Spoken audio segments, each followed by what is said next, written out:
আজ আমরা section 16 of Bharatiya Nagarik Suraksha সংহিতার local jurisdiction of executive magistrate এটা এক্সপ্লেন করব।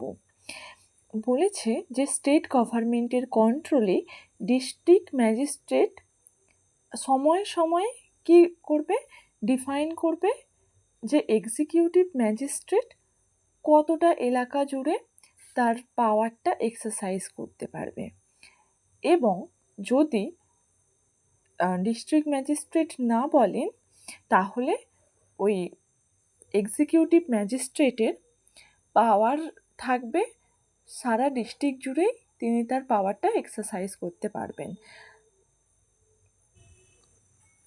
সেকশন 17 বলেছে যে সাবঅর্ডিনেশন অফ এক্সিকিউটিভ ম্যাজিস্ট্রেট, কোন এক্সিকিউটিভ ম্যাজিস্ট্রেট কার নিচে। এক্সিকিউটিভ ম্যাজিস্ট্রেট যিনি হবেন তিনি ডিস্ট্রিক্ট ম্যাজিস্ট্রেট যে আছেন তার থেকে সাবঅর্ডিনেট হবেন, এবং কোনো সাব ডিভিশনে যদি এক্সিকিউটিভ ম্যাজিস্ট্রেট থাকেন সেক্ষেত্রে কিন্তু তিনি সাব ডিভিশনাল যে এক্সিকিউটিভ ম্যাজিস্ট্রেট আছেন তার থেকে নিচে থাকবেন, সাবঅর্ডিনেট হবেন।